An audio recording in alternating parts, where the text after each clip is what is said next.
Bonjour tout le monde et bienvenue sur ma chaîne Les Créas d'Ocha, une chaîne qui est exclusivement réservée à la couture mais aussi à mes créations à la Cricut. Vous pouvez me suivre également sur Insta sous le nom Ocha Wild. À la fin de cette vidéo, j'ai une petite annonce à vous faire qui me réjouit pas vraiment, mais voilà, va falloir que je vous la fasse quand même. Et voilà, on va passer tout de suite au sujet du jour qui est la confection d'un sweat, le sweat Stina de Smalino, et voilà, que je couds avec vous, où je vous donne mon avis et mon retour sur ce patron. J'ai mis mon beau pull de Noël fait main, enfin fait main. J'ai acheté le sweat dans une boutique et je l'ai customisé avec la Cricut. Donc c'était pour le concours du pull moche de Noël à mon boulot. Donc voilà, ce pull est moche. Et derrière, il y a aussi des petites choses. Alors tout d'abord, parlons du tissu que j'ai choisi. C'est un Punta jersey bleu lurex de chez Dries & Stoffen. Donc je vous montre. Il est très très doux. Donc là c'est derrière et l'avant. Il est trop joli. Quand je l'ai vu sur le site, j'ai craqué direct. Donc j'ai commandé ce Punta pour faire ce pull justement, le Sweet Stina. Donc chez Dries & Stoffen, ce pull est à 4 € le mètre. Comme je vous l'ai dit, il est super doux et en fait au final il est hyper confortable. Donc vraiment je vous conseille ce tissu, il est top. Parlons du patron du coup, puisque c'est un peu le sujet du jour. Alors le patron du Sweet Stina est disponible sur le site de Makerist. Je ne connais pas du tout le prix, enfin je ne m'en rappelle plus parce que ça fait un moment que je l'ai acheté. Il va de la taille 34 à 54 avec marge de couture incluse et il y a un pas à pas détaillé en photo, donc idéal pour les débutantes ou débutants. Le petit inconvénient que j'ai trouvé dans ce patron, c'est qu'en fait il faut imprimer le patron dans la taille souhaitée. C'est-à-dire que là en l'occurrence moi j'avais déjà fait ce sweat il y a quelques mois, je l'avais fait dans la taille 48. C'était déjà un peu grand. Bon, je me vois toujours plus grosse que ce que je suis, donc je tâtonne un peu au niveau des patrons, pour savoir quelle taille je fais. Et en fait, donc je l'avais imprimé en taille 48 et là j'ai perdu du poids et du coup j'ai dû réimprimer le patron et du coup j'ai réimprimé tout le patron en taille 42. Donc il faut réimprimer à chaque fois à la taille qu'on souhaite. Comme je vous disais, je l'ai fait une première fois il y a quelques temps. Je vais essayer de vous mettre des photos. Dans la taille 48, qui était vraiment, vraiment grande, je l'avais réussi à rattraper le sweat en recoupant sur les côtés. Et là, donc j'ai fait la taille 42. Donc cette fois-ci, je l'ai fait sans capuche. Et franchement, il est génial, parfait.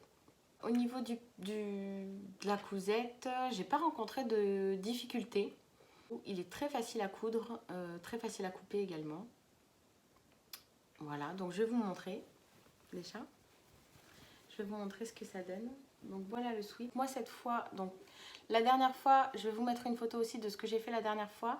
Je l'avais fait avec du tissu de chez Dries & Stoffen et je l'avais fait avec une capuche. Donc là cette fois-ci, je voulais le faire sans capuche. Donc j'ai fait le col classique. Et là, j'ai fait tout dans le même tissu. Et donc ici, vous avez des petites poches. Voilà. J'ai fait également les bracelets de manche, tout de la même couleur. Avec une surpiqûre, on la voit un peu. Surpiqûre zigzag. Et voilà.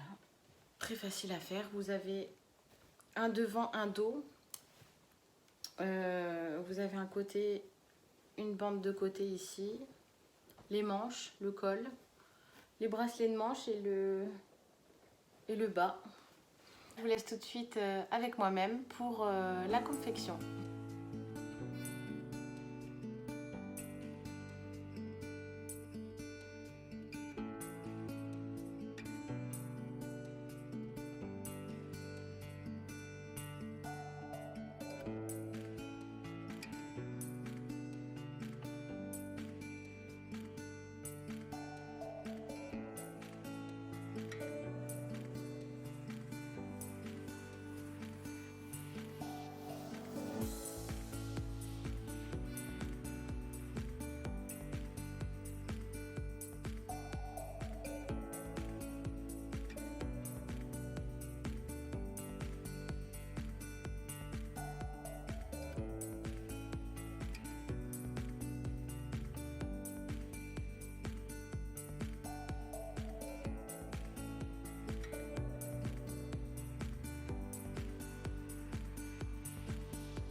Bon, alors la petite annonce que je dois vous faire, c'est que je déménage.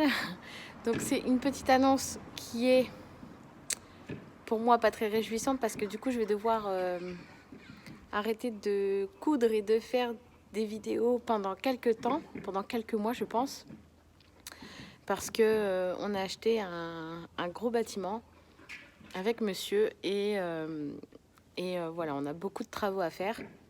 D'ailleurs, j'ai fait une deuxième chaîne YouTube pour suivre en fait les travaux, pour suivre l'avancée des travaux et pour partager avec les gens qui le souhaitent cette avancée. Donc, je vais vous mettre le lien en description de ma deuxième chaîne YouTube si vous souhaitez la suivre. À l'heure où je vous parle, voilà, je suis en train de terminer en fait la vidéo que j'avais déjà préparée pour la couture, mais c'est ma dernière pour l'instant.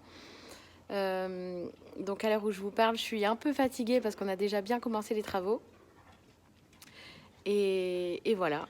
Donc la couture, ça va être un petit peu en pause en ce moment, enfin pour l'instant. Et puis j'espère revenir très très très bientôt dans un nouvel atelier, plus beau, plus grand. Et j'espère que ça va vous plaire. Donc pour les personnes qui découvrent ma chaîne et pour celles qui ne le sont pas encore, abonnez-vous. N'oubliez pas la petite cloche pour être au courant du coup quand je reviens pour mes prochaines vidéos. Et puis je vous dis à très bientôt. Je vous mets les petites photos du coup du pull porté. Je vous dis à bientôt. Bisous, ciao.